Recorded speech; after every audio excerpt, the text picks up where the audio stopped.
Are you struggling for consistency in your sim racing? Does your iRating look like a roller coaster? If so, we have good news for you. The way to get more consistent is to first understand what you're doing differently than the professionals. And VRS is the answer. With our competitive subscription, you will have the telemetry, setups, tutorials, and everything else you need to fully analyze your driving. Our data packs and the ability to compare your driving with the best in the world will show you exactly where to adjust your inputs, change your driving line, and shave seconds off of your lap times. And our powerful and precise Direct Force Pro wheelbase and precision pedals are being used by some of the world's best drivers. All these champions agree that VRS hardware is not just the best on the market, it's also priced well below the competition. So if you're looking to upgrade to direct drive and the best pedals in sim racing, VRS is your answer. If you want to get better, get faster,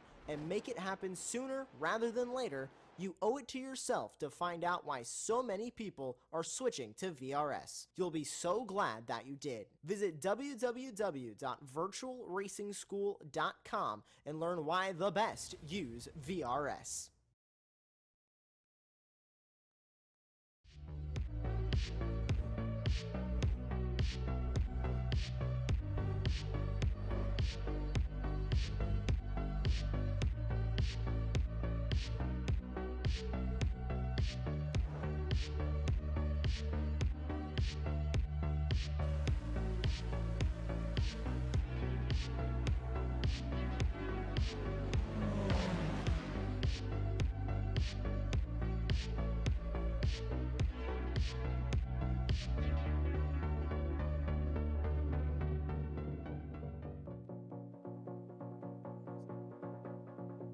To go pro in sim racing, you need many attributes, one of the most imperative being racecraft, the ability to overtake, defend and survive. That attribute is going to be tested to the max on Saturday when the PESC Qualifiers Series visits the classic layout of Watkins Glen.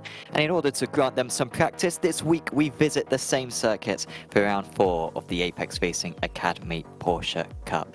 My name is Sam Fitzpatrick. Alongside me once again for this week's broadcast is Chad Dick with Lee Thompson, bringing you this stream on Apex Racing TV. Chad, we visited a similar length circuit last time out in the form of Red Bull Ring National, but this place could be pretty much not any more difference to that one. This place is a proper old school circuit and it is frighteningly fast as well. A real change up to what we've seen so far this championship.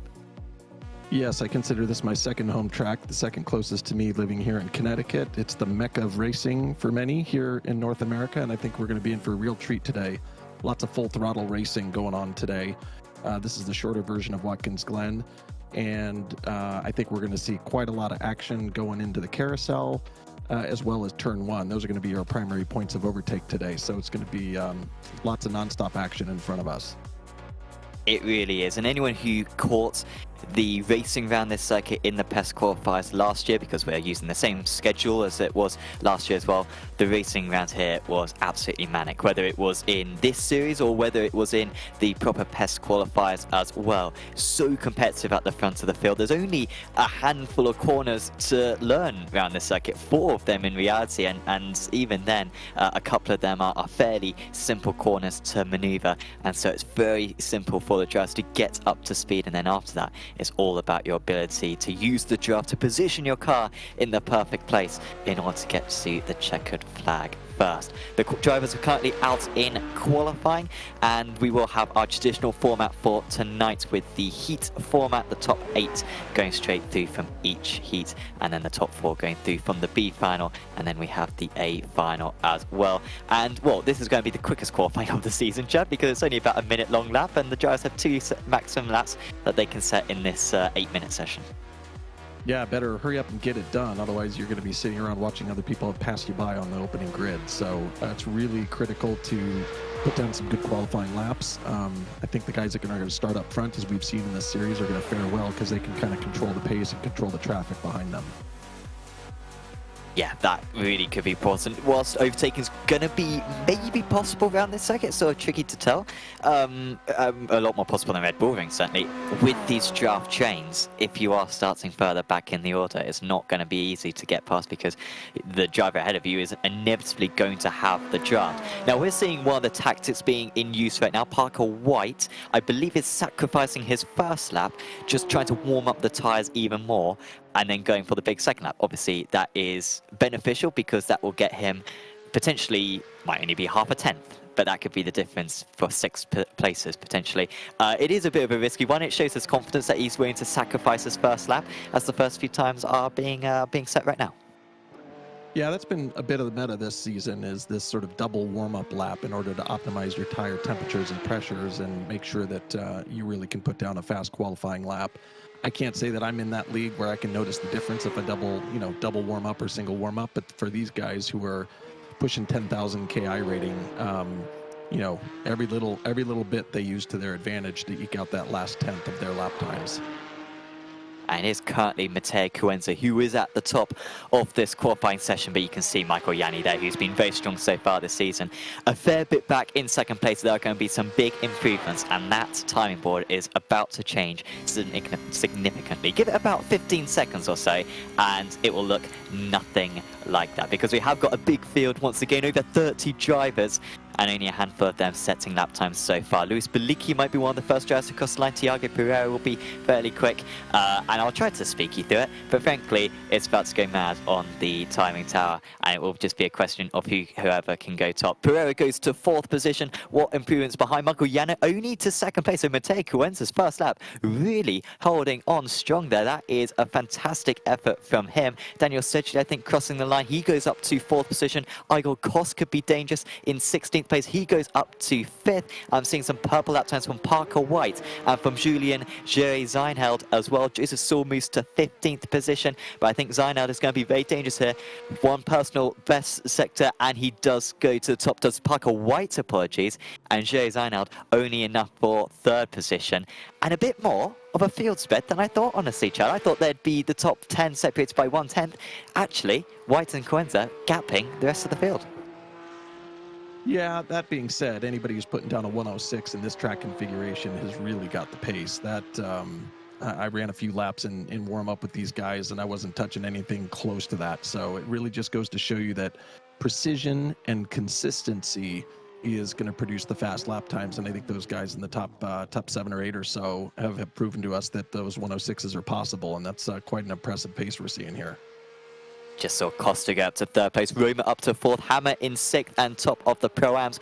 Madsen only 18th place, of course, Season 1 champion and last season's 3rd position. He will start in 18th place, it looks like. Because there are, well, you know what, actually, Madsen has got another lap time to come, so he could still improve yet. And there are a few drivers further down the order: Madsen, Dan Holland, Espadina, Robertson, and this man, Glenn Humberston, who has been strong so far in his debut Apex Racing League Series, and he moves up to 27th place there, managed to improve by about half a second on that last lap. Pedro Espadina also improving. Dan Holland almost skimming the wall, which is something that you are not allowed to do in iRacing. You cannot afford to pick up a 0x, otherwise that will invalidate your lap time. And Holland with a big improvement there. He moves up to 13th place. Yeah, those are the most frustrating at this track. When you got a really good lap going, you come around that final corner and you just clip the wall with your mirror, you get a 0x and you got to start all over again. So this track can reward you and it can punish you if you're not clean and consistent and precise all the way through. What can Madsen do? I think this could be good enough for top 10, perhaps. Oh, come on, Nick. Well, there you go. 11th place, that wasn't that far. I don't think Luis Ferrari is going to be improving. I think that'll be pretty much everyone. I don't think this session will advance because Luke McKern has not set a lap time. McKern is simply going for a last to first challenge. His starts have been questionable so far this season, to be fair, Luke, so it will not be too far away from what he's had to deal with. And we should be... And it seems as though actually Luke is not going to be able to take part in race 1, which is bad news for him because he's starting in 35th place, so he can't make, so he's in heat 1 and he won't be able to do it. So he'll be starting from the back, in fact, in the B final and potentially the A final as well. But if we have a look at the championship points whilst we just wait for the session to tick over, because well, pretty much everyone has completed their lap times now, and it is Rudinger still at the top, but he did have a bit of a poor round last time out at Red Bull Ring. Yanni up in 2nd place, and well, last time out it seemed like Yanni and White were the class of the field, honestly, Chad. They really dominated in first and second. Yeah, and it showed. I also watched them compete in the past the following Saturday, and they performed equally as well. So I think, you know, those guys are proving to be a pair of teammates to beat consistently at the top. I'm not surprised to see them sitting P2 and 3 here in the standings at this stage. So you can see Roman there, Velka in 5th place, and still a lot of drivers in play for the championship. In the Pro-Am category at the moment, it's Philip Hammer on pole position, and it's Philip Hammer at the head of the championship as well. You can see he's got a bit of a gap now, up to 36 points ahead of Luis Belicki, Kai Dalziel in 3rd position, and Sedgley and Pereira running out the top 5. And in the AMs, I believe it's still Thorsten Seifert leading the way in the championship, and he's also on pole position again tonight. So a really good day for the championship leaders when it comes to qualifying. He's ahead of Bob Humphrey, who did have a really good Red Bull Ring round. Seifert, the only amateur driver to get through into the A final in the first 2 meetings. Humphrey, the only man to get into the A final in the 3rd meeting, in the amateur category, of course. Well, already we are getting over to the start of Heat 1, and it is Parker White on pole position, alongside him Pascal Costa. Then it's Jay Zeineld. Velgut Belicki lines up in 5th place, top of the Pro-Ams. Then it's Madsen, Rudinger, poor qualifying for Leon again, maybe not being able to quite put as much effort into the first or the last couple of rounds as he did the first couple when he was absolutely on fire. Silverstone in particular, he looks unbeatable. Then it's Kos, Scully, Pereira, Faria, Dalziel, Espadina. Belicki is top of the AMs, that's of the Tim variety. Then it's Robertson, Saul, Araya, and unfortunately McKern won't make the grid. So it will be 17 cars for this race 1. Yeah, it's going to be interesting to see. We've got, obviously, the odd number drivers on the inside, so they've got what I consider to be the safe line at the start. They can cover off that inside corner, whereas the guys on the outside, the even numbers are on the outside. They got the speed line. They can take that 1x and get a good start. So it'll be really interesting to see how the drivers use their position on the grid to their advantage here at the start, because this turn one, if it's not clean, can lead to chaos. So let's see if they all cooperate, get through turn one, and head up through the S's with a head of steam. Yes, we did see a couple of incidents in the Apex Racing League GT3 Trophy yesterday, which on the most part was a hugely entertaining race. But there was, I believe, one incident right at the start of the first race.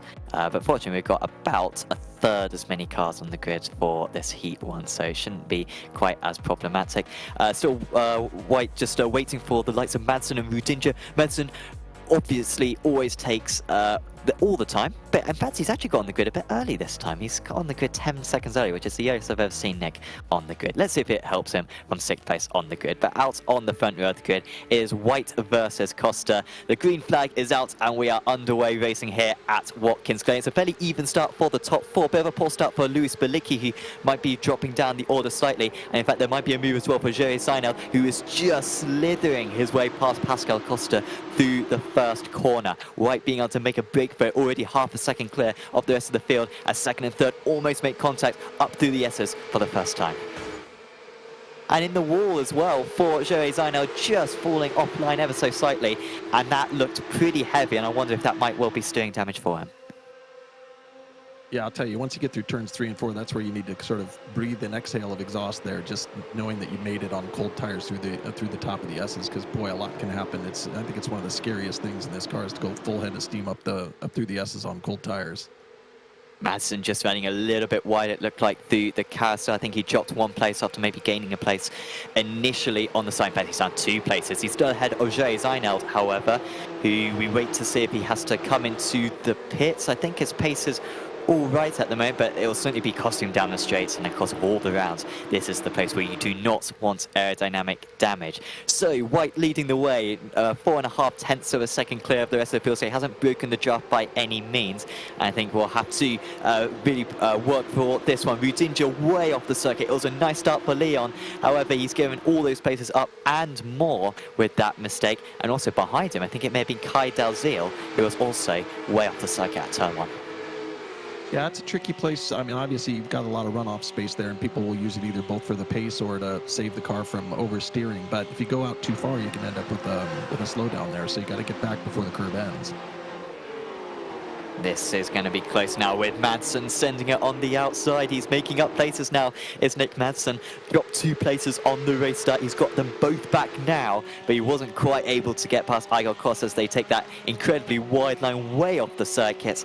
And it's one of the many corners here which have no track limits, very much lots of leeway for the drivers, and you'll see them go beyond the yellow line as well there, and a few drivers really taking to the extreme through the penultimate corner in the background. Costa was able to hold on. Still Luis Belicki leading the way in the Pro-Am category, and still Joseph Saul, in fact now the new leader in the amateur category, albeit only the top 8 getting through, of course, into the A final. And so at the moment our championship leader would not make it through. Quite a shock that would be. Yeah, I'd be surprised to see if those 3 guys sitting in 9, 10, 11 from our pro class end up there. I got to imagine they're going to settle the car down and start to make some aggressive moves here to get into that top 8, because they look a little out of place as far as things go in the standings. Yeah, the likes of Scully and Madsen and Kos and Pereira ahead of them will very much be aware of that, and I think Rudinger has just got past Pereira as well. You can just see him in the background taking a very wide line, early tight line. I'm not sure if it's worked out for him. He's got his nose ahead. Pereira still alongside, but Rudinger is up to 8th position, and our championship leader does look like he's going to get to the A final now from this point. Pereira versus Joey Seinel is the next battle going on, and that's Pereira actually getting past. He's just set the fastest first and second sectors. Unfortunately, he was offline through the 3rd sector, so I doubt this is going to be a fastest lap overall in the race, but it was still an absolutely lethal lap time from him, and past Joey Seinel. But that battle has very much lost them a little bit of time to the drivers that they ideally want to overtake, who are a couple of seconds now ahead of them. Yeah, it's been interesting to see the line these guys are taking coming into that carousel at the end of the back stretch. You know, when you've got the boot section connected, makes a ton of sense to take the outside line because you've got the inside line entering into the boot. But here, since the fast line is tracking all the way out, you can get squeezed into the cones and into the wall there if you take that outside line. So it'll be interesting to see how that plays out for these guys. When they're single file like this, it's nice and clean, but when they're going side by side, things can happen if you run out of room there on the left. Yeah, I think just as you were saying that, there was a driver out into the grass. I think it may have been Jay Zainald, who I think is struggling with the damage that he picked up earlier on in this race. He is just falling down the order against drivers you'd expect him to be faster than. In fact, Farrier's had an issue as well. Farrier is almost into the wall and might be plumb last. Wow, what a disappointment here for Bernardo Farrier. He drops to 17th place and might well have damage as well. Certainly some aerodynamic damage on that car. Could well be steering damage as well. So from looking like he could be on course for at least a 10th place and maybe even catching up to Pereira for 9th. He's a long way away from that now. Here comes Costa, who dropped a bit of time at the start. He's been able to make it up, but he's just going to go for the bump draft. Of course, both Costa and Velgert, both drivers for Impulse Racing, so they have got some options when it comes to teamwork against the sole Apex Racing Academy driver. Yeah, friendly little nudge from your teammate there. And I think what we saw just a moment ago there with Bernardo is one of the things we're going to see with this fast-paced track is the left side tires can get heated up pretty quickly. You're putting a lot of pressure on them in the carousel, going up through the S's and then that final turn. So if you don't take care of the tires, you know, they can come back and bite you and you lose the back end like that. Ooh, into the wall. That was a move across, it looked like. And Espadina into the wall and Jay Zainald, and that pretty much rounds out an awful race for Jay Zainald, who might take back to the pits or might try to get back going. Oh, way off the circuit. Costa is going off into maybe your neck of the woods, because that's absolutely miles off the track. Not sure what's happened there for Pascal Costa. Could have maybe been a look-up, maybe trying to go for a move, and he had to take evasive action, but he lost a huge amount of time. He's now 3 seconds off the lead. And now alongside Nick Madsen, and alongside as well on the outside wall, Madsen trying to cover that one up, but I don't think he was quite able to. Velgert hanging on to second place from a very fast Luis Belicki. Koss alongside Scully having to defend that position now, and Madsen and Rudinger getting past Costa, along with Pereira as well. So Costa down to 9th place. Costa might not even get through into the A final. Yeah, it looks like we're lining them up for Noah's Ark there, 2x2, side by side, all the way through. We've got 3 different pairs there going through that fast sweeper after the carousel there. And again, all managing to keep it pretty clean, but I will tell you, sitting on the outside, that's got to be a tough line to take. And so this is a replay of what happened to Pascal Costa at turn 1 just a few minutes ago. However, I think this is Velgert who's going to be moving past Costa, and then it was just a lock-up. Very unusual. I mean, for him to lose it by that amount, and just you saw the puff of smoke and he went off the circuit. Yeah, I'd say that's a fairly common occurrence here. Maybe not for these guys at the skill level, but it's not uncommon at all when you're managing traffic there to have one eye on the apex, one eye on your braking point, one eye on the bumper in front of you, and you just kind of lose sight of something and lock up a little bit there. I've seen that happen quite a bit. So White hanging on still ahead of Velgert and Belicki. No changes amongst these top 3, albeit Belicki has been very racy, and I think he might be able to get alongside here on corner exit. Has to pick up the 1X on the grass, but he will have the inside for the penultimate corner. Only a couple more laps to go after this one, and so any time that they lose will be a big advantage to White. And in the end, Velgert manages to hang on, but the gap is now up to 5.5 tenths. So second, as White hits the wall, and I think Velgert hit the wall, and maybe Belicki hit the wall as well. They all followed each other. That did harm the American out in lead, most of all, however. Yeah, it looks like maybe a little bumper fixation there on the top 3, just following each other's lines right into the wall there. Yeah, that was pretty ugly right there. Velgert lost a little bit of time through turn 1, but we'll start to gain it again in the draft. And, well, it's still pretty much battles all the way down the field, honestly. White's now 0.3 of a second ahead, and he'll be safe this time around, but very much Velgert, after losing a couple of tenths, is right back in play, and we'll have 2 more temps at sets on the next lap and the lap after. Madsen a bit cautious on the brakes here, and Rudinger is going to try to come back, so Rudinger improving his pace as this race goes on. However, Pascal Costa, who of course was fighting for the lead in the early stages, he is trying to come back as well, wasn't quite able to get past and remains in 8th place, but crucially ahead of Pereira, and it would be Costa going through into the A final if it ends like this. Yeah, pretty decent recovery from that lockup going into turn 1. He didn't hit the wall, didn't suffer any damage, and just collected himself and is getting back down, putting his head down and trying to pick up as many spots back here as he can. So it is the final lap, actually. I was wrong when I said we'd have 2 more laps. It is 1 more lap for these drivers, and this is when it really does matter. White bringing the gap back up to 3.5 tenths to a second, so he might be safe here. And Bilicki, if he wants to get 2nd place, he's just got to send it now. I think he's been quite patient, working with Velka as much as he can. As Velka goes to the inside, he's giving up on the draft on White, and Bilicki will get a huge run, but is a bit cautious on the brakes. Maybe he's thinking he's got a better chance at getting it done into the penultimate corner instead. I think White's going to be safe here. He's still caught to a second ahead. Velka will be within a car length of him into the braking zone of the final corner, but it won't be enough for him to make an overtake, as still he just stays in the draft. He knows that'll be enough to hold back Bilicki. I think these top 3 are all going to stay in the same order. Madsen still holding off Rudinja and Costa, and Rudinja in fact has had an issue on the final couple of corners, but out in the lead is going to be another win for Parker White from pole position. He led every single lap, and he takes it here at Watkins Glen and will get pole position for the A final later on. Velka, Bilicki, Scully, Koss, Madsen, Costa and Pereira round out the top 8, and Rudinja, with that late incident, seemingly contact with Pascal Costa, misses out on the A final. Our championship leader will be in the B final. Yeah, I think we saw something we'll probably see quite a bit today, which is as you're coming down the straight, you may be behind one car and it got a good draft. In fact, you need to pop out at some stage, otherwise you're going to bump draft them. So you have to decide, do I stay behind that guy on the tight inside line, or do I pop out and catch the draft of the guy that's ahead maybe on the preferred racing line? In that particular case, he didn't seem to pick up enough draft to be able to contest for P2 there. So they all held position P1, 2, and 3 there. Yeah, I think a smart drive from all of them. They get good grid positions for the 8 finals and good points as well in that Heat 1, and there was the results. But already gridding up for Heat 2, and it will be a fantastic qualifying for Mateo Cuenzo, an established driver in Apex Racing League, but really a fantastic lap to put himself right in the mix on pole position for this race. Alongside him is Malte Roma, then it's Philip Hammer, who's top of the championship in the Pro-Ams and top of the Pro-Ams in qualifying. Then it's Yanni, Benzo, Sedgley, Holland, Christensen, Young, Cope, Seifert, Humphrey, Stevens, Humston, Copeland, Walsh and Clist, as the lights are already coming on then. And we are underway for Heat 2 of the evening. Cuenzo leads us away. It's a poor start for a couple of drives. Dan Holland not getting away whatsoever in the midfield, but Cuenzo being able to take the normal racing line. Good start for Michael Yanni. He's got Philip Hammer alongside him, but I think Yanni has been able to get up into 3rd place immediately out here. Good start as well for Thomas Cope up a couple of places, but Dan Holland down 8. He had an absolutely awful launch.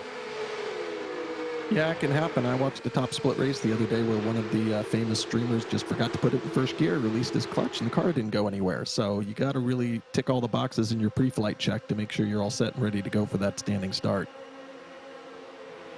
Yeah, it was absolute. It has cost him really badly right there as Laurent Benzo losing a place as well to Jack Sedgley, and Sedgley narrowly holding on to that one. Now it'll be Benzo. He's under pressure from Roger Christiansen, and Thomas Cope I think has been able to get past as well. The Olympus drivers having good starts right now, and they're really looking to make some progress. Cope ahead of Benzo, but only for a moment, and they did swap back soon afterwards.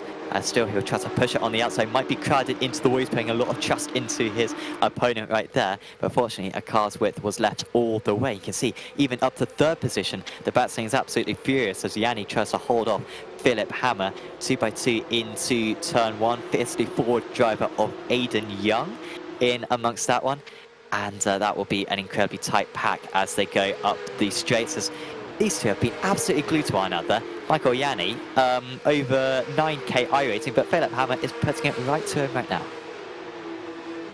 Yeah, fantastic here. I mean, we're seeing 2, 3, 4 wide into, going into the S's, going into turn 1 there. These guys are really jockeying and fighting for position. It's what I love about Watkins Glen, is it sort of forces some strategic decisions. Do I play defense and risk slowing?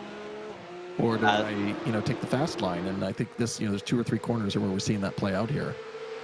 That was a tiny bit of contact. I was fully expecting Yanni's car to swipe to the left and hard into the barrier, but he managed to keep it roughly in the right direction.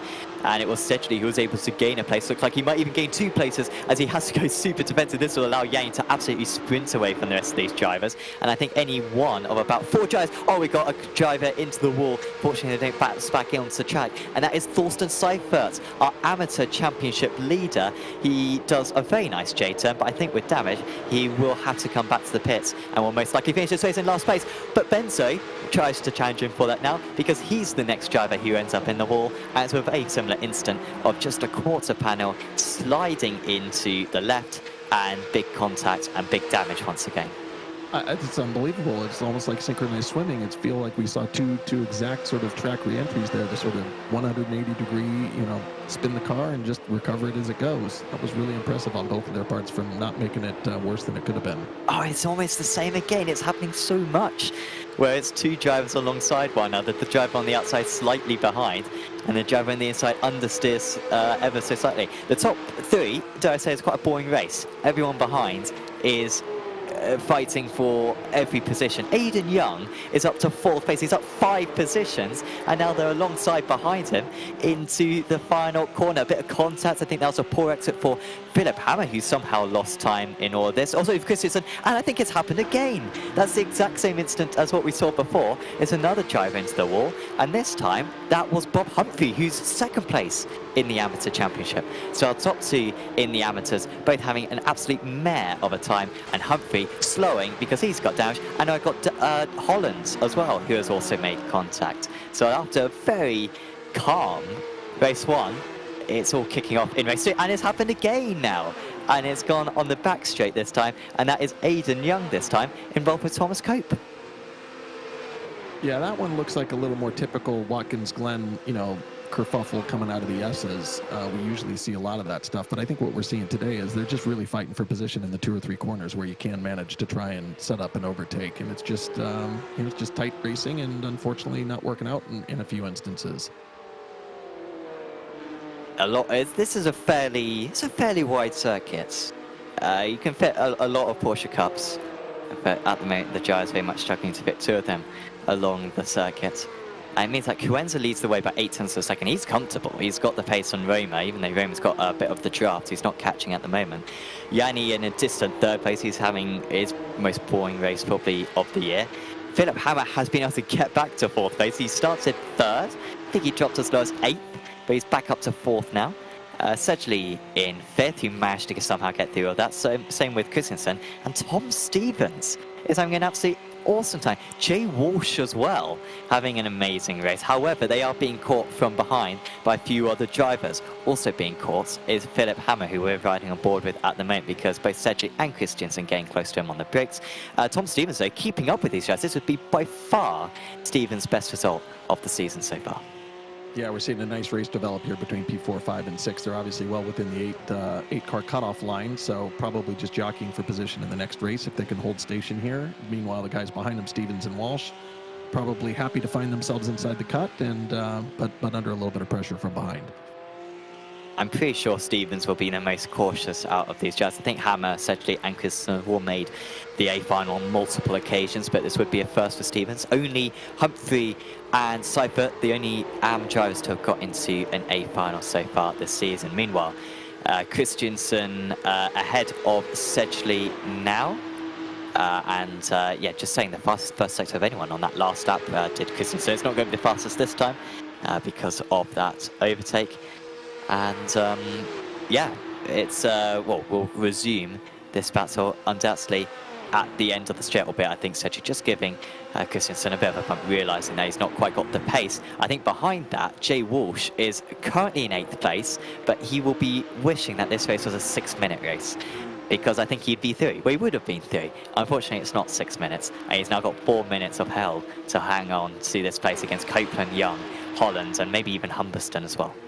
Yeah, you look at Stevens and Walsh, both from the M category here inside the cut. Stevens is sitting pretty in kind of a popcorn seat here behind 4, 5, and 6, just taking the draft and riding it home here, hopefully for the last 3 minutes of the race. Meanwhile, Walsh, he's got 3 guys right on his tail, so he's kind of wishing he had a draft in front of him, and he's playing probably a little bit more defense here, trying to protect that P8. Oh, Walsh looked like he was going to go all the way to the inside. He then decided to stop and stay in the middle of the circuit. Copeland's still going to go for it. Walsh gives him a bit of space. It's a slide for Walsh. That will compromise his run. It's another slide for Walsh. He spins around. I think there was contact with Aiden Young because Young had to get on the brakes and he was held up as well. And Jay Walsh, from a fantastic drive, unfortunately has made a mistake. He was going to lose that 8th place either way, but he's not dropped 9th place, 10th place, 11th place, and 12th place and 13th place, because he's down to 14th position now as it stands, and last the drivers who haven't had to come into the pits in this event. So it means that Copeland is now into the top 8, and it could be that 2 Evo SR cars get into the top 8 in this Heat 2. Yeah, that's sort of the blessing and the curse of turn 1. You know, you've got that wide off track that you can take for the pace and just go ahead and take the 1X. But if you get halfway over there and leave the right tires up on the curb and then you try and steer back over into the racing lane, you can see exactly what happened there to Walsh, which is a little bit of throttle oversteer. You end up in the middle of the track, sometimes into the wall, and it can really bite you if you don't go all the way out there. Yeah, it really unsettles the car, and of course it's a fair bit different, that curb, to what it used to be on the old layout, where it was very much a characteristic sort of avoiding of the curb, where you'd leave the circuits before the curve started and then join the circuit after it ended. It's a fair bit different now, but yeah, you're absolutely right. It's still a very similar challenge. As Hammer versus Christensen once again. So Christensen catching up. He's been able to drop Sedgley. Looks like he may well be the fastest out of this pack. And, well, this would be a very satisfying overtake if he could pull it off. This is the advantage of being on the outside here, because he can go all the way to the outside. Of course, you could maybe do that if you're Hammer, but you've got to have confidence about how far wide the other driver is, and so they generally keep it within the yellow lines. He is not giving this one up, however, and there's barely any gap between the pair of them, and that is as good a defence as you'll ever see from a driver around this circuit. Philip Hamming doing an amazing job of holding on to 4th place. However, he's given up the inside once again, and seeing that we've got 2 right-handers coming up, I can't help but feel it will be the Norwegian who will have the advantage. Again, not giving up on it. There's contact between the 2 of them. They lose each other a lot of time. Now they try to come back onto the circuit. They both make contact. They both will struggle to get into the top 8 from here. And it's another mess on that exit of turn 1. And it's just the case of, you identified it before, rejoining the circuit over that curb. Boy, that was unfortunate. I thought we were seeing a textbook example of pace versus line. You know, obviously you take the inside line, it's shorter, and that should equate to a couple of tenths of a second, but carrying the momentum and the pace on the outside, they were doing a nice job of showing how small the margin of error is on such a fast track in these short lap times. So it means now that Tom Stevens is up to 5th position, Dan Sedgley up to 4th position, of course, as the checker flag is already out. Matej Kuenza is going to take the race victory. We didn't see a whole lot of him, but it was a comfortable victory for a man who is in top form. Could well be a challenge for White in the A final. Roma finished in 2nd place, Yanni in 3rd. Sedgley would have been in 4th. An amazing result for Tom Stevens to finish in 5th place, up 8 places. Then it's Holland, Young, Copeland will make it 2 Evo SR cars up in the top 8. Humberston will narrowly miss out, and along with Christensen, Cope, Benzo down there, Seifert and Hammer not even finishing the race. It's pretty close just across the line there, I think, as well, with maybe a driver a lap down, to be fair. Now may have been Seifert trying to get one of the laps back on Jay Walsh. Yeah, a really messy race, it has to be said there for the drivers. But they've got a chance now, a lot of them, to come back in the B final and try to salvage this evening for them by getting in the top 4. Yeah, I suspect out of that race there's going to be a few guys buying a few, as I like to call them, battle beers. Thank you for battling in front of me and giving me the freebies. I will return the favor by buying you a free beer, because there were quite a few spots gained there just with a few incidents in the last couple of laps. There really was, yeah, it was a skill of itself. To avoid the instance, as we see the grid for the P final, this isn't too far away from what you might expect to see in an A final, honestly. Udinja, championship leader, ahead of Humberston, Dalziel, Christensen, who's won many races in this series, Balicki, Cope, who's won races in this series, Araya, Klist, Perea, Walsh, Saul, Humphrey, 2nd place in the Amateur Championship, Robertson, Hammer, top of the Pro-Ams, Espadina, Benzo, Sherry Zeineld, Seifert, and McCohen is on the grid. So we've got so many pros in this 19-car field. anyone could get through in this race. Top 4 will make it. However, I don't think Glenn Humberson is, because the man who's meant to start in second place is not going to take to the grid. We are away racing then for the B final here at Watkins Glen, and it's Rudinja leading the drivers away. Christensen already getting past Dalziel. That's exactly the start that he needed. Thomas Cope as well being able to get past Tim Balicki for third position as the drivers siphon their way through turn 1 for the first time. It's Rudinja, Christensen and Dalziel. Yeah, I was surprised to see Umberstone not make the grid there. I wonder if he had a setup issue or wanted to change something there at the last minute. Looks like he started from the pits. But I'll tell you, this is going to be a mixed-up race because we got some real hot shoes in the back of this. Oh, probably looking to make up some spots.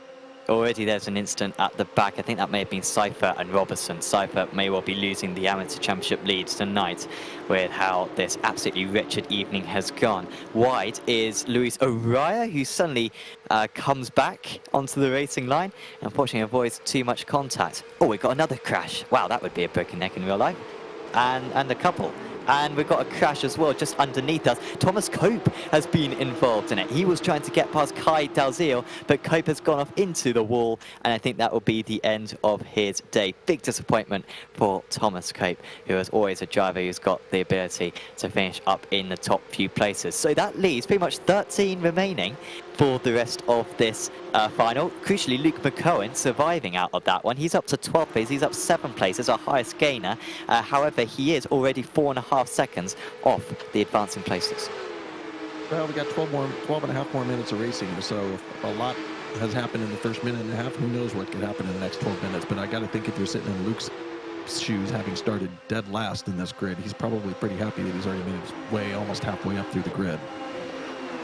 Luis O'Raya, who went wide at this corner earlier on. He goes a little bit wide this time, but I think that's absolutely fair enough. He stays ahead of Philip Hammer, who all of a sudden seemed to be going a little bit slowly on exit there, so I'm not sure what happened to Hammer. He needs to be going through this order as quick as he possibly can in order to stand any chance of making it into the top 4. All contact there with McCohen having to go wide. He was trying to go on the outside of Jay Walsh, but it did not work out for him. Walsh quickly loses that to Jay Zainal. I think McCohen is going to make up that place, but those types of setbacks are not what you need when you are trying to pass another 8 cars or so in order to get into the A final. McCohen now in 11th position. Out in the lead, Rudinja holding on, but not by much over Christensen. Christensen, I think, will have a chance at the end of the back straight. Yeah, both Luke and Julian are having a nice race, both up 7 and 8 positions from starting deep into the grid here. They both look like they're kind of driving with a mission in mind. So man on a mission, we'll see how they continue to progress up through the grid. Some nice bump jumting, smart driving from Rudinja and Christensen. Christensen, very experienced, knows exactly that Rudinja's got the pace to hold on to the lead. No point in overtaking him, and they'll just work together to consolidate those top 2 positions. Meanwhile, Philip Hammer is now ahead of Joseph Saul, it looks like. Or is Hammer dropping back? I feel like Hammer was fairly close to Araya on the previous lap, so I wonder if Hammer's got some damage. I did hear someone hit the wall at the S's on lap 1, but that car looks fairly clean to me. Oh, you know what? No, maybe he's coming back. He's going to try to come back now against Araya. It hasn't been a great couple of laps for Hammer, albeit he is up 7 places from his very start, to be fair, so I'm giving him a lot of stick, but to be fair, it's been a successful first 3 laps of this race. And currently those top 4 positions, which are oh so important in order to get to the A final, occupied by Rudinja, Christensen, Dalziel and Faria. Yeah, not surprised to see those names at the top. Those are the ones who had a little tough luck in the first heat. Faria's having a nice race up 5 positions. Let's see if he can hold on to P4 here, or how much Bailicki, Hammer, and Araya are going to put some pressure on him over the course of the next 10 minutes. Oh, wow. What happened there? Araya and Hammer. I mean, the damage model, it's not the best damage model in iRacing for the Porsche Cup, but it's been tested to its limits. That was absolutely huge, and it's just so many demonstrations as that was Faria ahead of Bailicki. Is Faria defending against Bailicki?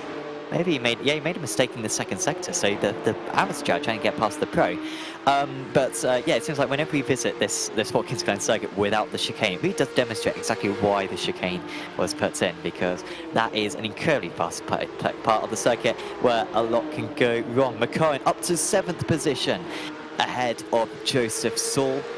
He's been able to get past Julian J. Zeinald as well in all that. That's a very good effort to get past the Danish driver. So McKern is 3 places away now from the A final.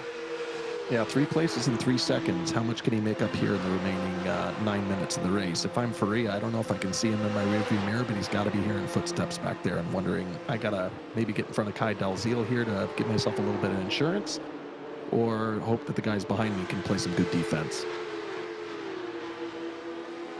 So let's see what happened to Orion Hammer. It seemed like it's another just not leaving each other enough space. He cuts across on Hu. They almost make contact a moment before, then they make contact again, and then they make contact again. He didn't actually hit the inside wall. I thought he hit the inside wall. It's fairly unnecessary. It's a wide circle. Car's going about 155, 160 miles an hour right at that point. So you touch the curb in the grass and it starts sending you sideways. You're just a passenger at that point. Yeah. No control over it once that happens. A great race so far from Kai Dalziel. He's dropping back from the top 2, but the top 2 are bump drafting each other. And so Dalziel, considering that he's a Pro-Am driver, is doing really well to hold on. Faria is catching up to him. Faria is now dropping Belicki, so he had a poor lap did Faria a couple of laps ago, but he's back into the 1:06s. He was actually the fastest man of anyone that last time round, was the Brazilian driver. I'd say that top 4 looking a little bit more solid. There's Belicki. McCohen has got past Humphrey and Co. Humphrey, of course, in 8th place, but whilst he's not getting into the A final, which is sort of what all these amateur drivers seek in a race meeting, he will be thoroughly outscoring Thorsten Seifert tonight. So I think Humphrey might be leading the championship after tonight. A former champion in the past is Humphrey in the Apex Racing League GT Championship, so looking to add to his tally right there as we tune in on McCohen leading this train, hunting down the top 4. Well, you talk about the bump drafting. I'm wondering if I'm sitting in Kai Dalziel's shoes and I got Bernardo coming up on my heels, I'd almost want him to bump draft me and push me up so that we can really get inside that draft of the top 2, because otherwise, again, you got McCown right behind Bielicki, about 4 seconds back, in closing. So, although it looks like he just lost a position to our good friend JBZ there, who is still a man on a mission trying to climb his way up the grid. Yeah, I'm surprised that JBZ has gone for that. I thought he would be one of the ones subscribing to the bump draft, but it shows how confident the Fire Academy driver is, and he's extremely quick, obviously, is JBZ at 7.5k. But he's overtaken Luke McCann, of course, last year's British Formula 4 champion in the in that officially sanctioned Motorsport UK Championship. Of course, absolutely, exceptional driver is Luke. But yeah, being second best on that occasion, as you can see how much faster they are than Tim Belicki. They're going to catch at a fairly awkward time. And I think this might be a good opportunity here for McCohen to be able to get back past, because JBZ may have to lift out of this one at the top of the hill. Albeit twice, so I think he's absolutely paced that one perfectly. Now he draws alongside, he'll use the side draft, and I think by the end of this straight he will be up to 4th position. Thought for a second we were going to go 3 wide there, but you know, I think what we're seeing here is these 3 or 4 cars are outside the cut, so they're obviously fighting for position, trying to get into position to challenge Faria for that P4. Meanwhile, it looks like Faria and Dalziel have done a nice job tightening it up, and we've got a nice top 4 cars all in the draft with one another. I think this, and so what they need to do is, this needs to be the most passive top 4 you will ever see in a race. Because there's no points at stake. There's no points at stake if you get into the A final. From the B final, that is. Everyone else will score points, so 5th down to 19th will score points. Well, you know what, I was saying they were going to be very passive, but Furia's just gone for it. The only thing that this does matter for is grid position for the A final. If you finish 1st in this race, you'll start 17th in the A final. If you finish 4th, you'll start 20th. Not a big difference, in truth, and so there's no reason to take any risks amongst these 4 drivers. We'll see if they subscribe to that. Yeah, that's probably just racer DNA we see playing out there. It's like you see a gap, you got the pace, make the move. It's racing after all, so even though all 4 of these guys seem to be comfortably ahead and locking in their positions, they're still racing with one another. And dropping off the back of this one was Kai Dalziel. Not sure what happened there. Did you see exactly what happened to him to drop back that far? I didn't see any contact or anything that forced him to do that. I wonder if he just, giving up the spot to Bernardo is now like, okay, I've got 3 seconds behind me and 4 minutes left in the race. Let me manage that gap rather than, keep pushing and fighting for a position I'm probably not going to get back again. It's certainly given a little bit of life to JBZ and Luke McCowan in order to catch back up. Because before, they were feeling like they were way too far off the pack in order to stand any chance to fight in this race. But now 3 seconds, and after just catching by 1.5 seconds that last tour round, there's some hope. They will need more mistakes from Dalziel, honestly, in order to catch up. But it might still be possible. Out in the lead, Rudinja has been leading the way so far in this race. But Christensen is looking to get past. However, the teammates are going to work together. Rudinja and Furia both racing for U-Race BR Esports by Red Dragon. And they are now the top two. And Christensen, dare I say, thinking, it's not worth it. I'm probably going to lose this anyway when it's a 2v1. And he drops back to third place now. Yeah, you see a wall of Red Dragon ahead of you. You kind of go, is this really worth fighting for? Or should I just tuck in and ride this home to the finish line? Because what, 3 minutes left in the race here? It's going to be interesting to see if Luke and Julian can catch Dalziel. They've closed the gap to 3 seconds, so it's 3 seconds over 3 minutes. Can they get it done in the last couple laps? The pace difference that last time round, only 2/10 though. So they're not going to get close at the moment. They need a mistake from Dalziel in order to have any chance of getting into the A final. Of course, GBZ had an incident in his heat, and McCowan didn't take part in his heat.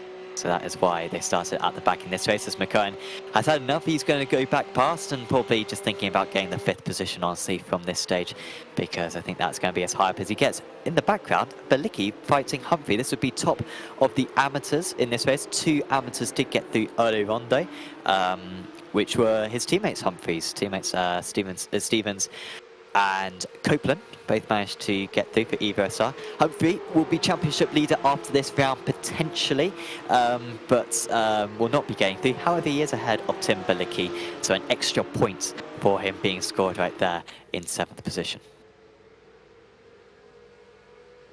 We've got about a minute and a half left here, so I guess, yeah, two laps to go, I would guess, at this point as they cross the finish line.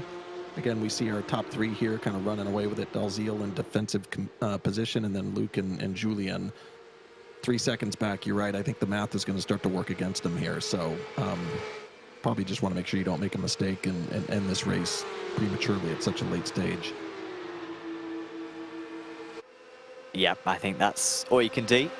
Is there going to be a change between the leaders? It'd be quite satisfying if Furia could win from 9th on the grid. We did see a Joe win from 9th on the grid actually yesterday in the Apex Racing League GT3 trophy, so it wouldn't be the first time around this circuit, as McCowan and Jozan are just going to go fight. To be fair, this is useful for them because I think both these guys are racing on Saturday, and it could be that they are racing against one another, probably not by themselves, I will say, but it's still good sort of practice for the big events on Saturday. Of course, many of these drivers taking part in the PES qualifiers, looking to get into the Contender Series, and at the end of the Contender Series they could get themselves a World Championship license and get into PES for next season, where a lot of prizes and a lot of prestige will be at stake.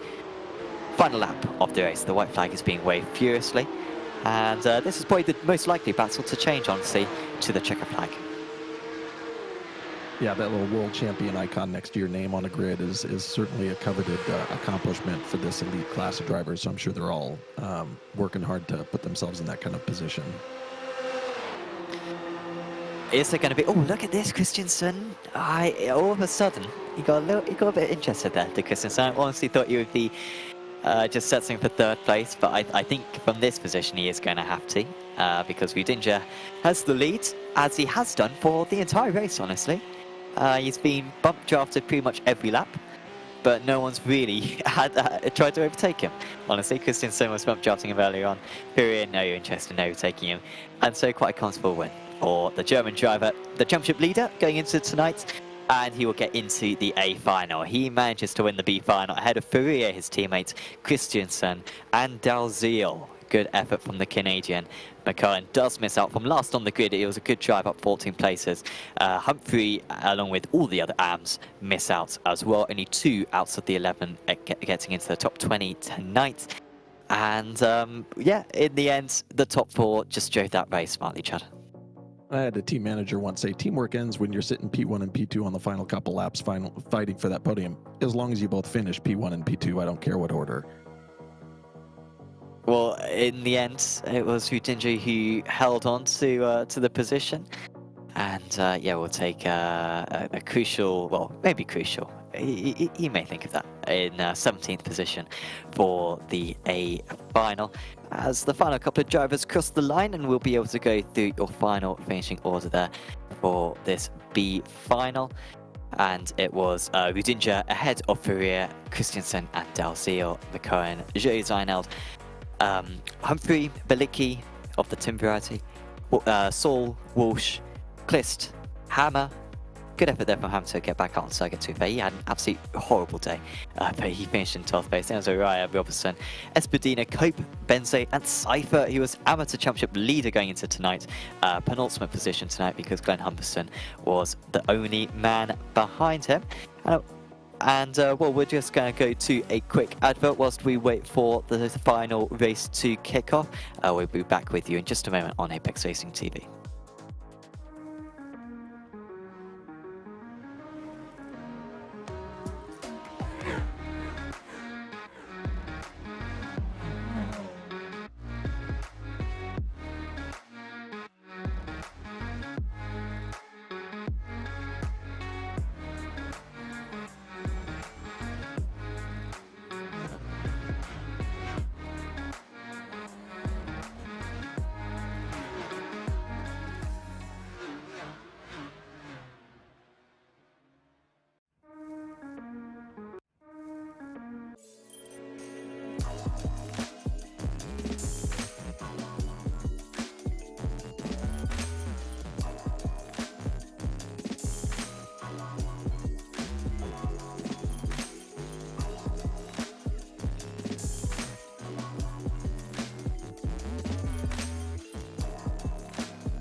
Yep.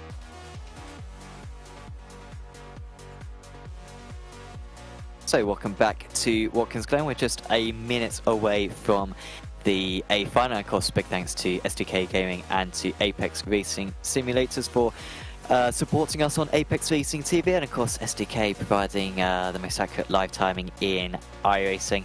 And yeah, if you want a heads-up display for whilst you're streaming or whilst you're racing, or just live timing, or if you need it for broadcasting purposes, sdk-game.co.uk is the place to go. And of course Apex Racing Simulators as well, where you can buy various sim racing equipment, particularly virtual racing school equipment. And of course you can also visit our sim centre in Corby in the UK if you want to try out the virtual racing school rigs, which of course are the same rigs that ESL R1 and the Apex Racing team use as well. As we are just moments away, any ideas what we're going to see for this final race, Chad? Well, there's been a lot of action in the first 3 heats, so I would expect that to continue. This one looks like it's sorted itself out a little bit, so we're not seeing, you know, really quick drivers at the bottom of the grid per se, like that last heat, so I don't necessarily expect a back to front kind of challenge, but ooh, this is a fast, tight track. Let's buckle up and hope that they can keep it clean and we don't see too many incidents that end up with cars in the wall and lots of changing position like we did in a couple of the heats. That's what we're hoping for. And if it does happen, final lap, please. We want to see the drivers all close around. Hopefully a 20-car train. That's what I'm hoping for 21 laps. It's 22 laps for this final race. Parker White is up ahead of Matej Coincidence, Mario Velget, Marto Roma, Luis Belicki, Michael Yanni, Manuel Scully, Daniel Sedgley, there's Igor Koss and Tom Stevens, top of the Yamza drivers. What an opportunity for Tom Stevens. He's ahead of Season 1 champion Nick Manson. There's Dan Holland, Pascal Costa, another former champion, Aidan Young, Tiago Pereira, Kev Copeland, former amateur champion, Leon Rudinger, championship leader, Bernardo Ferrier, Roger Christensen and Kai Dalziel rounding out the 20 cars. We have got one more driver to get on the grid. It's just the Fire Academy driver of Mato Roma. But he's not made it, and so there is a vacant 4th place on the grid, and so it'll be 19 cars taking the start here for the final race at Watkins Glen as we move away. It's an awful start for Roma, who maybe did get onto the approaches. Another driver who's been sent right down the order straight away. A couple of places gained by a lot of drivers. Lewis Balicki was the one who did not get off the line whatsoever, and it caused a scramble behind him to try to get past Balicki, now down 3 places from his race start. Good start for Costa, good start for Rudinger as well, up 6 places from his race start, but Madsen is already in the wall. That almost looked like the incident at the P Cup here 2 years ago. Went off right there, spun through the grass, thankfully managed to avoid contact coming back across the track. So White holding on for the first chase up the back straight, but no big gaps being formed so far, it looks like, and so everyone with the opportunity to siphon back into a train behind one another. Has there been any more changes? It seems like Balicki is coming back to the order. He's just got past Igor Cross, so awful start for Balicki, but he's really coming back through the order nicely. He dropped as low as 9th, but he's back to 7th position now, and 2nd out of the Pro-Ams, Sedgley leading the Pro-Ams, and Stevens with a brilliant effort to stay in 10th position so far in this race, still top of the amateur drivers as they complete the first lap of 22. Yeah, it's a fantastic start, being the M that qualified into this grid and sitting right in the middle of the pack. So we'll see how that plays out here over the course of the next 20 laps. Oh, is everyone going to scramble? Good effort. Lewis Balicki now into the wall. He was almost on the racing line there. Stevens is up to 8th position. Tom Stevens having the race of his life at the moment. He's trying to desperately get away from the mass pack right behind him. Who are all battling amongst each other. Costa getting ahead of Kos meanwhile. And up into 6th position. Stevens holding on to 8th place. Then it's Rudinger who's up 8 places from this race start. And Tiago Pereira has gone off the circuit. So he was up about 5 places, up into 10th. But he's back down to 16th now. It's really hard to keep track of all of these cars. We had about 3 or 4 different clusters of cars, people changing positions, people going a little wide. I don't think they've quite settled into this race yet. We are not seeing that 20-car draft train for 20 minutes just yet. Aidan Young making, or almost making contact with his teammates.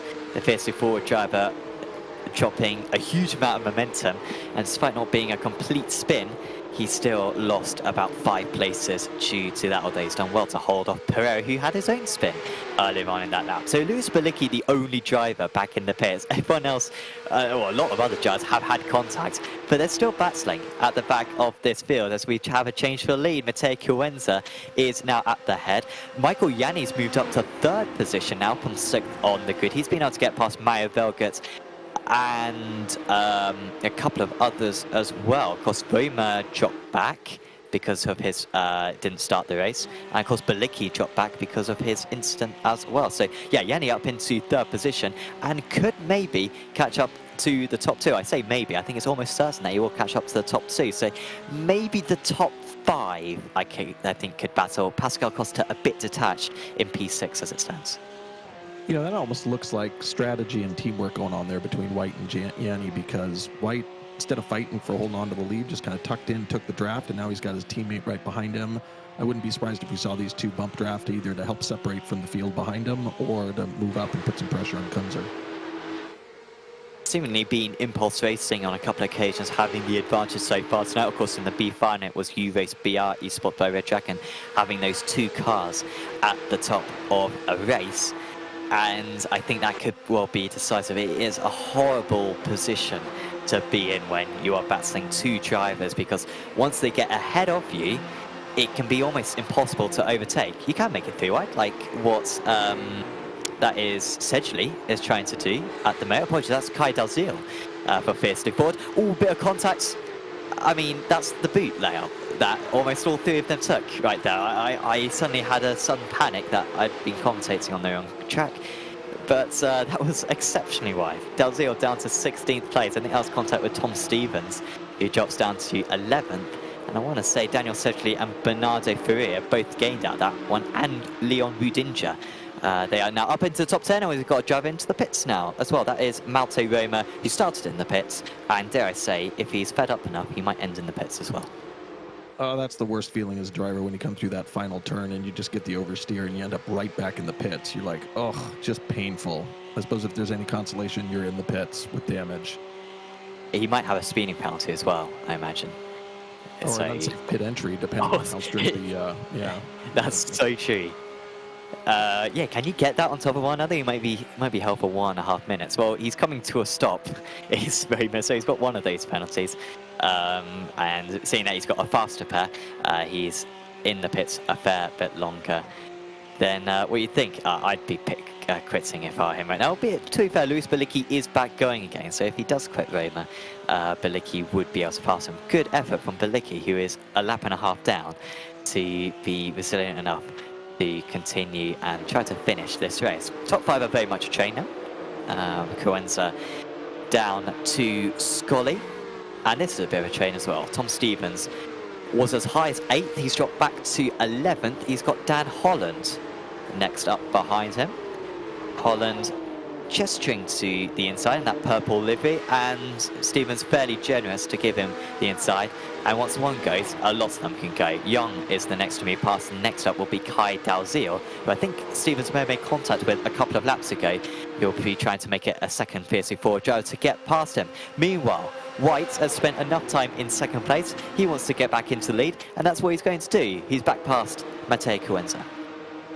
Yeah, he's probably looking at that going, we aren't separating ourselves from the field, so I got to get back out in front and set the pace here. Meanwhile, behind him, teammates Rudinger and Faria are both up 9 spots, drafting off each other, probably bump drafting, and looking to hook up with this little peloton here in the front. What an effort there for Coenza. I was ruling him out, but he's come back again. It wasn't quite the exit that I thought White would have. I thought White would be thundering towards that penultimate corner at much faster rates of knots. But that wasn't the case. Coenza was able to retaliate, and I do feel like this is, whilst it's a 22-lap race, I don't think Coenza can afford to drop down to 3rd place. Once those Apex guys have those top 2 positions, they will be impenetrable, I imagine. White and Yanni might just be able to lock out the circuit. And whilst the Impulse guys may be able to work together with Costa, catching up to these drivers, and they may work with Wave, its lead driver of Matej Coenza, to break it up, it might not be possible. But I feel like it's about to happen because White has passed and Yanni will maybe be passed as well. It's just White for now, so Apex Racing Academy now lead. Coenza holds on to 2nd place, and Yanni has to settle for 3rd still. Yeah, that's one of those situations where it's not enviable to be in the front of the lead there. You got 4 cars right on your tail. They're all benefiting from your draft, working together, bump drafting. You got teammates here. Boy, he's got to be feeling a lot of pressure. Yeah, this is tough stuff. I wonder if Coenza will just slipstream right back past. I think he is. He might actually be too close to slipstream past. He might even go for it in turn 1. He is a 1/10 of a second back.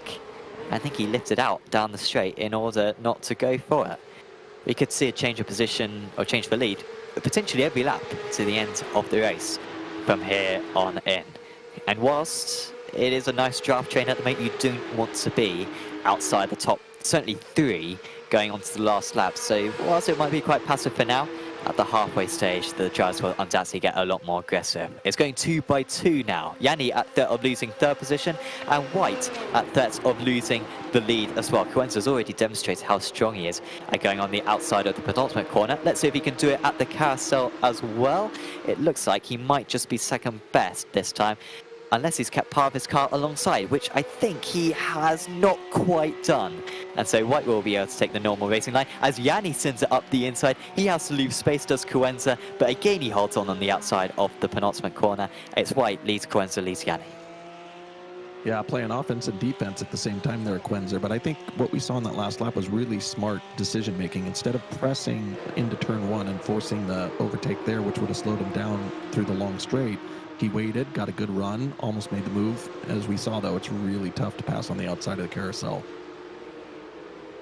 We've basically got 2 trains which form this entire field, as Kev Copeland is going to try to hold on against Kai Dalziel. I'm not sure what happened to Dalziel. We saw him drop back earlier on, but he seems to have dropped back again. He was going to get past Tom Stevens a few laps ago, but he's far away from doing that now.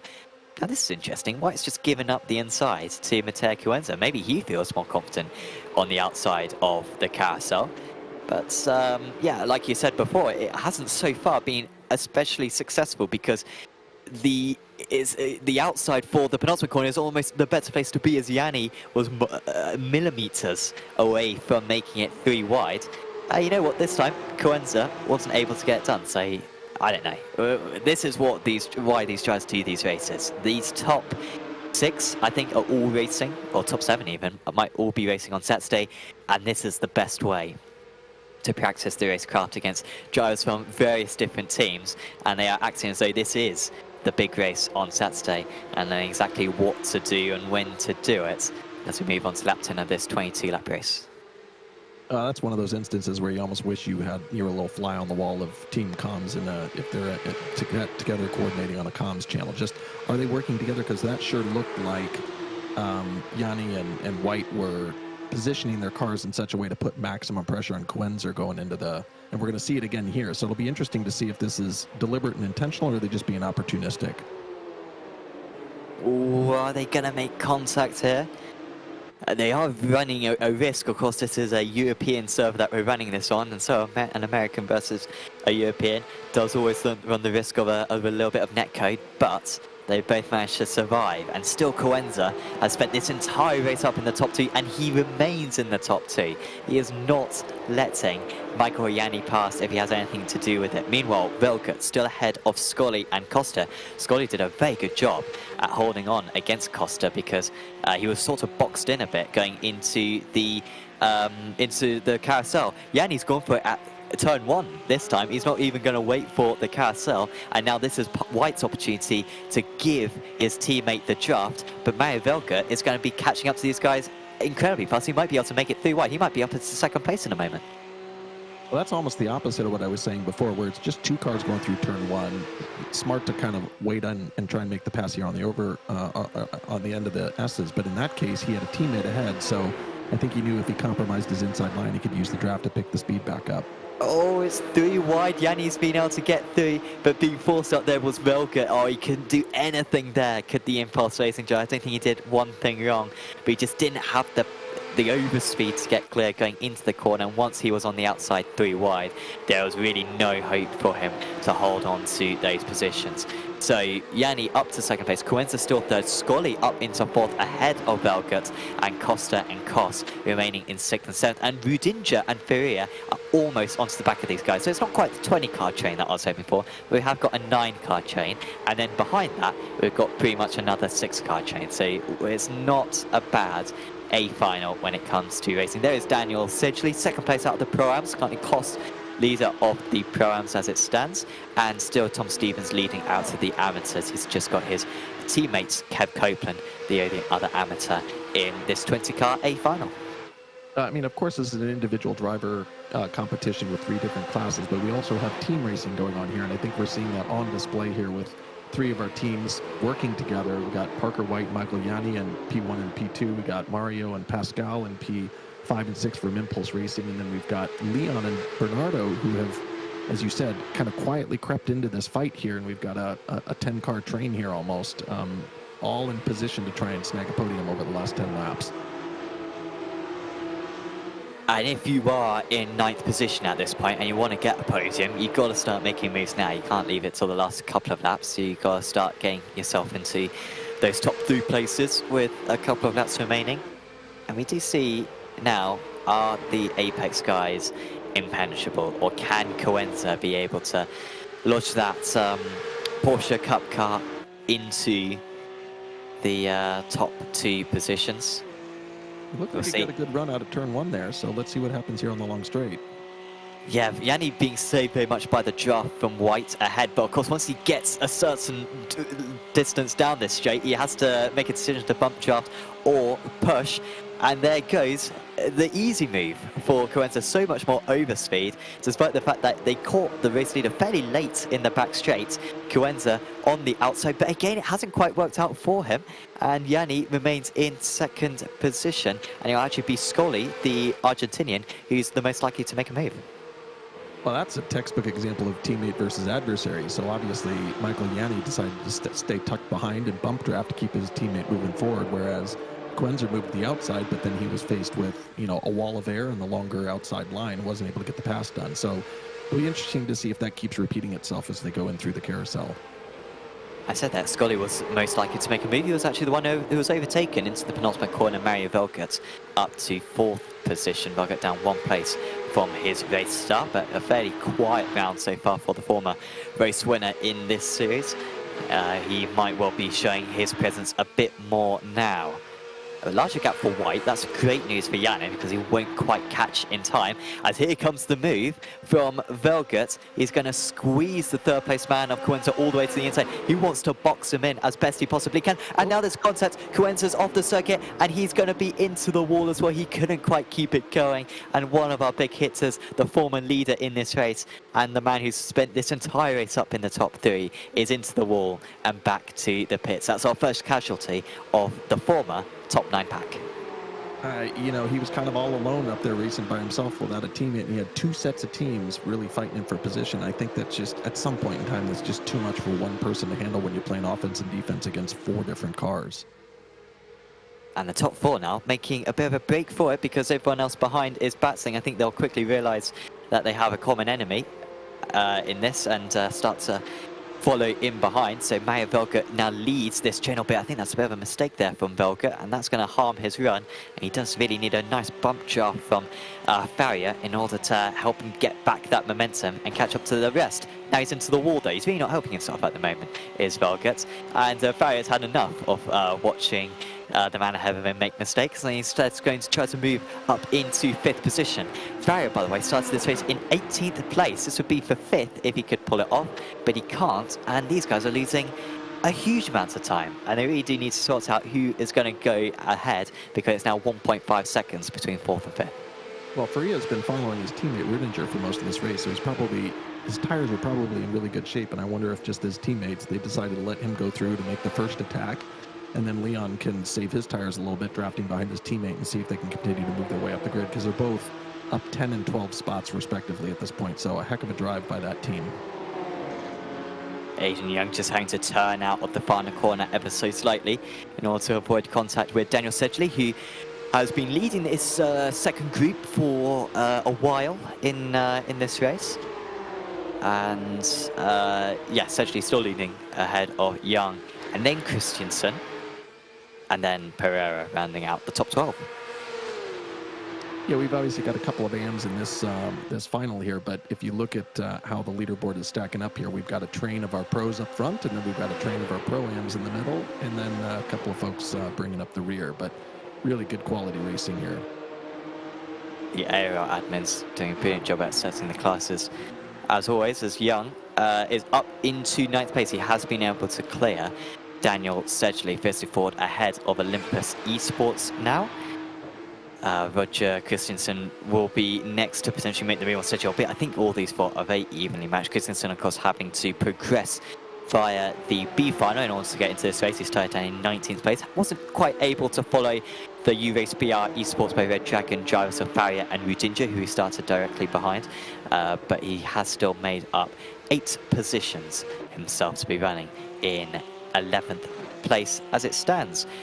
I think the top 4 are away. We've got 6 more laps to go, including this lap, and they're still 1.7 seconds ahead. Velgert's still in 5th place, but Farrier is not seemingly giving enough bump charts at the moment to help them catch up to the top 4, so it might be a 4-way battle to the end. Yeah, I think that's what it's going to come down to, is P4, 5, and 6, where they decide to coordinate and work together here for the past 5 laps, or whether they're going to fight and just take whatever points they can earn out of their position where they sit right now. This was getting a bit aggressive. They're fighting hard with 5.5 laps to go out this pack, and I think if they can get through to the checker flag all pointing the same way and with no damage, that would be an achievement, because that was millimeters away from another quarter fan. There's been so many just squeezes so far, not even a corner exit either. A couple of times a corner exit, but a lot of the time just down the straights. It's so competitive when it comes to getting track position, trying to intimidate the other driver, to try to encourage them not to make an overtake and to back out against you. But unfortunately, many times it's not worked out well. But in this A final, I must say, besides an incident for Matteo Cuenza earlier on, it has been a very clean race, as they almost make contact again. This is essentially now down to 11th place, trying to hold off the Portuguese driver Pereira. Yeah, I think if I look at this grid, the only one who really looks out of place is Christensen, and he's driving like he wants to get back up with the rest of his pro-class colleagues here. So he's got a couple more positions to gain. He's sitting in P10 right now. If he can get up to P8, he will have rounded out the pro-class there at the top of the grid and clustered our pro-am guys right behind him. So I think that's the reason we're seeing these guys fight in this situation, even though there's only 4 laps to go. It would be wonderful if we had all the pros, all the pro-ams and the ams in terms of the drivers on the lead lap. So very much fingers crossed that that happens, because we do like some uniformity on the timing tower, as this one hasn't really changed a whole lot in the last few laps. Scully was a bit passive, I think, in his heats as well, I think, for raw sim racing. And he's been a bit passive as well in this one. Maybe he's debating, can I get past the pair of them on the last lap with a slipstream? I don't think so. I mean, if we're looking at this, he could maybe get one of them, but seeing that White is just going to defend the inside, probably not going to be able to get past the pair. However, now the Apex drivers are battling against each other a little bit. White does maintain the lead, but Yanni certainly had an interest in taking that position from him on that occasion. Well, we'll see if Scully was taking any notes off of Cuenza when he was in this exact same situation where he was stuck kind of in a double team sandwich between White and Jani up front, and then behind him, not far back, Costa and Velget. So that's exactly where... oh, no! Oh, netcode. There's so much netcode for Scully. That is a huge shame. And I was saying how we had the American driver of Yanni. Well, of course, he had 2 Americans. And so both of their pings going to the European server is going to be fairly large. And that was a huge netcode. No chance of them making contact.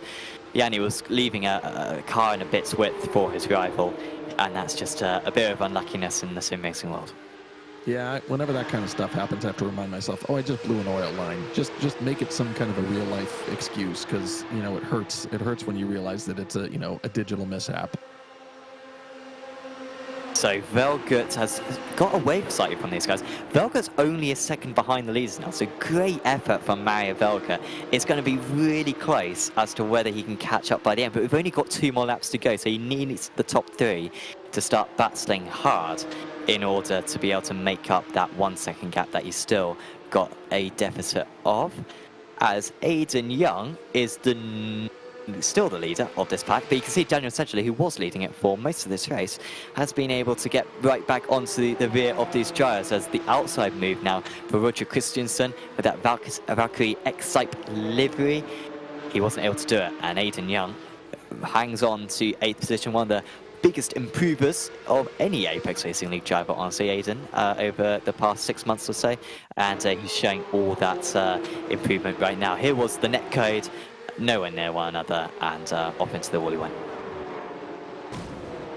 Oh, it's just painful to watch. You know, that's unfortunate. They were all battling hard there. It's just, you know, it's a global game, and sometimes it comes down to a matter of inches that the computers just can't resolve. 1.5 more laps to go, and I feel like it's going to be limited opportunities for these drivers. It's a top 3 as it stands at the moment. Velget's still 1 second back. He's not going to catch these guys unless there's a significant issue ahead.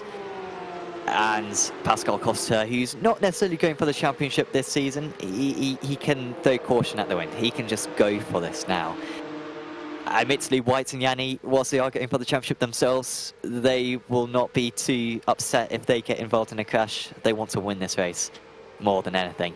The top 4 separated by 0.4 of a second, and we're about to find out exactly what is going to happen at the end of the back straight. It's all kicking off behind as well in the peloton with Christensen up to 8th position. He's been able to get past Aidan Young, who is now having to go defensive against Sedgley and Pereira, and that will allow Christensen to get away. But out in the lead, it's White for Apex Racing Academy, Yanni for Apex Racing Team, and Costa for Impulse Racing. We should see 3 wide at the end of this straight as he affords the inside line, seemingly does White. I think that's just a way for them to cover the entire circuit so that Costa's got no opportunity. The German Joe will get on the power as early as he can possibly do so on the exit of the carousel, but I don't think it's going to be enough. And Apex Racing drivers, after taking the top 2 positions at the midway stage, have not looked back. They have not allowed anyone to get in amongst themselves. And it's been an absolutely perfectly timed race. Last time out, it was Yanni leading home White, but this time it is going to be the other way around, with the Apex Racing Academy driver taking the spoils at Watkins Glen and getting a perfect 130 points and pretty much leading the whole way throughout his heat and throughout the A final. There was a driver in the wall already, I think that was Thiago Pereira. It was Roger Christensen who did win in that second battle that we saw ahead of Young, Sedgley and Pereira. Tom Stevens will finish top of the amateur drivers and get a big haul of points for his efforts. I tell you, my drivers and team of the day have got to go to Leon Rudinger and Bernardo Furia. We didn't get a lot of coverage of them because they were just working together here, but both up 12 spots from P17 and P18. I think if they had a couple more laps, they might have been able to give Velgut and Costa a little bit of pressure. Yeah, an amazing performance from, pretty much last to finish 2 seconds off the lead. Is a terrific effort from U-Race BR Esports by Red Dragon. But in the lead was Parker White ahead of Michael Yanni. Pascal Costa running at the podium, just wasn't able to really make an impression on that last lap. He beats his teammate Mario Velgut, who just had that slight slow up with about 10 laps to go, and he wasn't able to recover that speed afterwards. Then it was Rudinger who will lose the championship lead tonight, but honestly, after not getting straight through to the A final from his heat, he'll have to be satisfied with 5th position ahead of his teammate Bernardo Faria. Top of the prams was Igor Kos, behind him Roger Christensen, Aidan Young, Daniel Sedgley, Thiago Pereira, Dan Holland, Kai Dalziel. Top of the amateur drivers, Tom Stevens, great effort from Tom ahead of his teammate Kev Copeland. Then it was Luis Belicki, Manuel Scully, Nick Madsen, Matteo Cuenza and Malte Roma rounding out the 20 cars. Roma unfortunately not being able to get much running done in that final race. We have got a couple of drivers waiting to have a chat, so I think I will first drag up Parker White, seeing that he was our race winner tonight. Parker, congratulations on another, dare I say, maybe your first A final race victory of the season, if I am correct. It must have been quite an anxious race with drivers queuing behind you for both the heat and the A final. Yeah, with the draft, it's really impossible to pull away at the front, so as a leader you always know you're gonna have to defend behind to keep the lead, and that's basically what I had to do all race. And it helped a lot having Michael behind me, a teammate. We could just work together to try to keep it 1-2. And in the heat race I was kind of surprised I was able to stay away from the pack that long. I think I was able to hold like 4-6 tenths forever, and then finally they caught me close to the last laps. But definitely learned a lot. I haven't done a race on this track in I think about a year, so it was nice to drive this updated car on it and just get a feel for it, and I think I learned a lot for Saturday. Yeah, absolutely. I mean, what was it about sort of the racecraft maybe that you learnt in this race? And, you know, do you think if you have Michael with you again on Saturday, racing with each other, do you think you could kind of lock out the front as you did tonight? Yeah, if you just play the team games correctly, like not necessarily doing anything dirty, but kind of defending. And if you can just play the defense game right, you can just stay 1-2.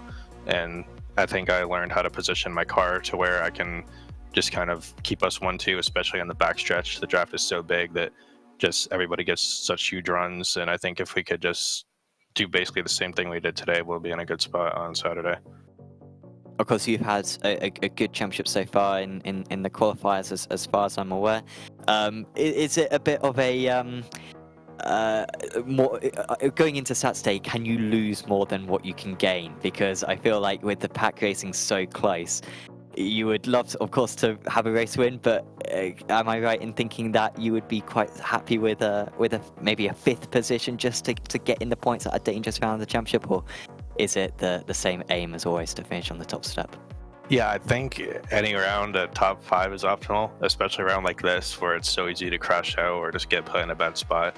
So I'd say I'd be happy with the top 5, but with it being such a draft track and with me being good in points, I'm just going to send it and see if I might be able to get myself a win. Awesome. Well, we wish you the best of luck for that one, Parker. Is there anyone you'd like to give a shout out to? Yep, just got to thank you guys at ARA TV for the broadcast. I have to thank everyone at Apex Racing League for putting on this event. Apex Racing Academy, of course, and that's about it.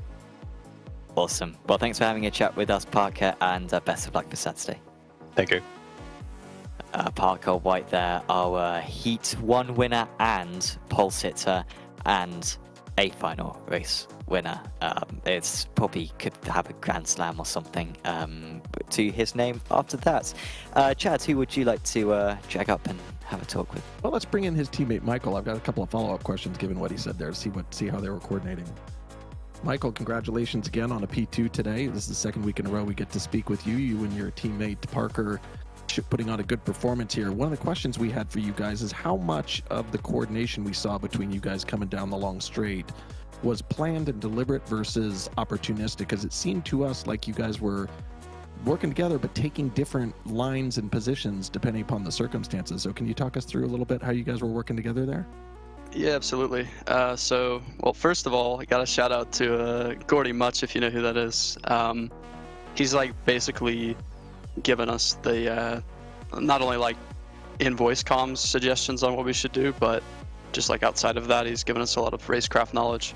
Because honestly, the biggest divide that I see from someone like myself who teaches myself racing through iRacing, and I don't have any real-life experience or like foundation stuff, is like when I teach myself something, it's usually not the actual right decision. So he's done a good job doing that and kind of guided us in the right direction. But to move on to your question, like all of it's pretty coordinated. There was only one situation there where I went a little bit too deep and Parker couldn't slot back in. Outside of that, we're constantly on comms trying to coordinate, like how do we get the guy who's trying in 3rd place to then get him off the racing line or where we want him to be. So most of the coordinated movements is, you know, Parker moving to like block off a potential run that 3rd place could get, and then where I'm sitting, it's not to pass Parker on the right side, but sit and kind of create that little bubble to where the guy in 3rd place can't actually make anything happen. And then prior to that, when I was trying to catch back up to Parker, it was realistically, I'm going to go for a move, and then because Parker's my teammate, I'll get the draft from him. So if I position myself out of T1 where I want to be, then I'll absolutely have the position in time for the carousel. Yeah, that was the other thing I was going to ask you guys about, because it didn't look like either one of you guys were defending or attacking in turn 1. So it seemed like you were trying to preserve the run for the long straight just so that you could make sure that when you get to the end, you were holding position. Was that what you guys were doing, or was it just people weren't challenging you enough into turn 1? Well, I think it's about reading the situation a lot.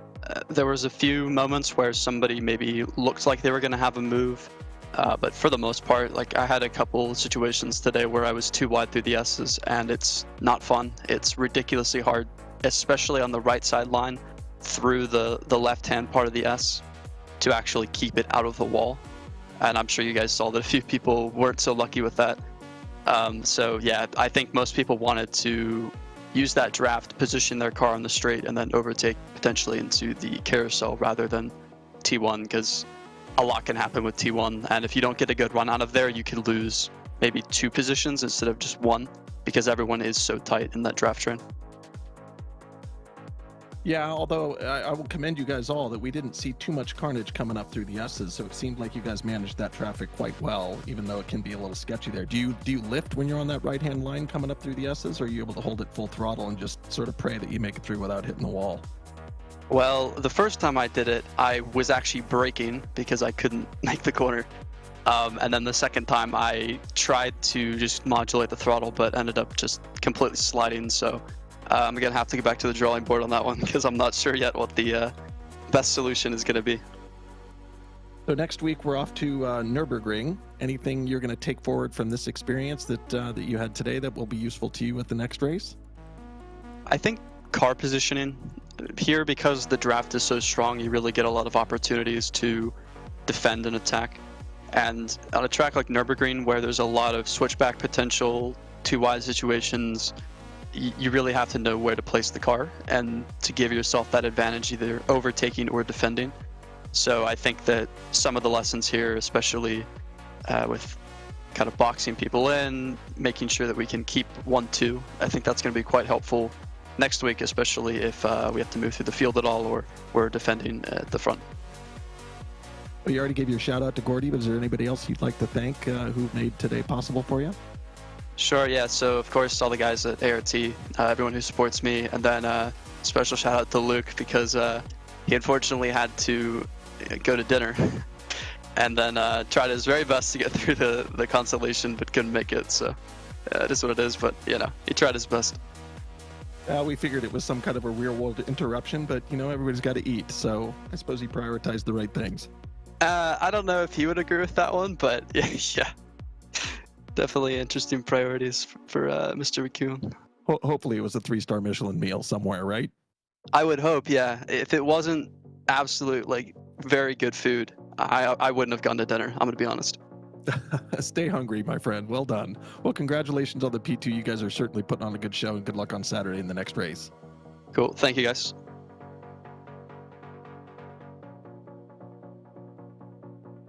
Well, that was our second place finisher, Michael Yanni, right there. We will have a quick final chat as well to Aidan Young, who managed to finish in 9th position, but is more representative by saying he finished in 2nd position out of the 2nd pack. So that must feel like a very satisfying result, Aidan, because that was a fierce battle that you, Roger, Daniel and Tiago had for really 15 laps in that A final. My God, yeah, it was awesome, man. They raced me clean, I raced them clean. It was just hard racing. It was super fun. I'm sweating because I didn't know where I was gonna finish. I didn't know whether we were all gonna wreck or whether we were all gonna finish. But thankfully, we all finished, and we raced great together. We raced each other clean, gave each other room, and it just was a really nice battle. It seemed like it was quite tricky to deal with some of the off tracks around this circuit, because especially when you're going alongside, so I've got drivers coming back onto the circuit. Was the other driver, do they have an obligation necessarily to let them pass? And we saw a couple of incidents further down, but you guys seem to, you know, keep it really clean out there. I mean, how do you think you were able to do that? Just knowing when to give myself room and space to the other car, and then knowing when to defend at the right time, just knowing how much room to give them, when to block, when to do all that, when to get on the gas, when to, you know, move my car back in front of them. And because of that, we all knew how to do that properly and execute it right to where we could race in a pack like that. We all did it good, and we all survived. And looking ahead to Nürburgring next time out, maybe the tightest, twistiest circuit of the season, are you going to be sad to say goodbye to this draft fest, or are you going to be a bit longing for it to come back again? Isn't Nürburgring still a draft fest? Because not it's the short layout though. Like it's the short one. Oh yeah, it's not even the GP circuit; it's the short GP circuit. So I didn't know about that. I probably should have checked. Well, you got a week to practice at least. It's not one of my favourites, honestly. But if you're a fan of Hermann-Tilke modifications to circuits, then it will very much be up your alley. Is there anyone you'd like to give a shout out to, Aidan? Yes, I'd like to thank my team, Fiercely Forward, for watching me, cheering me on today. My mom and dad for watching me as well. My teammate Kai for racing with me, also pushing me past some of the guys to help me get past them. I don't know what happened to him. I think he got held up behind a car and then got a little unlucky. But a big thank you to him for pushing me past some of those guys to help get me further up in the pack. My friends for also watching me, and then you guys for the amazing broadcast and commentary. Awesome. Well, thank you very much for the kind words, Aiden, and best of luck that you can keep up this good form next week. Thank you, guys. Aiden Young there, your 2nd place finisher in the Pro-Ams and your 9th place finisher in the overall results in that A final. Well, I mentioned it before there, Chad, and Aiden very much having a positive view on life and thinking that it was going to be the North Stripe, a bit like what we visited at the back end of the last Porsche Cup season. Unfortunately, it is the GP layout and the short GP layout, so we have the kind of twisty bit at the start of the lap, which Herman Talker added back in the early 2000s. And then we have the back straight and the final couple of corners. Very different circuit to this one, I imagine. Well, I'm sure the drivers will be thanking that iRacing has not yet come out with rain. I don't know if you saw the actual real-life Porsche Cup race that was at Nürburgring just last week, and they had quite a lot of rain. So I can only imagine losing the draft, doing it in the rain with all of those twisty bits. That's got to be a heck of a test. So I think we're going to be in for some fun, even though we're not going to be doing it in the wet next week. Well, hopefully. Well, there's been some talk from iRacing, yeah, we'll keep our fingers crossed. We'll always hope that it randomly starts raining mid-race. We'll have to find out if that happens, because we'll be back on Apex Racing TV this time next week for the next round of the championship from Nürburgring. Of course, later on this week on Apex Racing TV, we've got plenty more action, including Apex Racing Academy Formula 3 Virtual Racing School Super Series. Also Radicals on Friday night. Of course, we've got 3.5 and the Weekend Warrior Series in the Formula Fords and the Spec Racer Fords as well coming up. So basically subscribe to Apex Racing TV and you'll be notified whenever those races go live. And of course, do check out the Apex Racing TV social media channels on Twitter, Instagram and Facebook to see extra content from our broadcast. But for now, from myself, Sam Fitzpatrick, from Chad Dick and from Lee Thompson as well, we're going to say goodbye and we'll see you back next week at the Nürburgring. See you then.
Are you struggling for consistency in your sim racing? Does your iRating look like a roller coaster? If so, we have good news for you. The way to get more consistent is to first understand what you're doing differently than the professionals. And VRS is the answer. With our competitive subscription, you will have the telemetry, setups, tutorials, and everything else you need to fully analyze your driving. Our data packs and the ability to compare your driving with the best in the world will show you exactly where to adjust your inputs, change your driving line, and shave seconds off of your lap times. And our powerful and precise Direct Force Pro wheelbase and precision pedals are being used by some of the world's best drivers. All these champions agree that VRS hardware is not just the best on the market, it's also priced well below the competition. So if you're looking to upgrade to direct drive and the best pedals in sim racing, VRS is your answer. If you want to get better, get faster,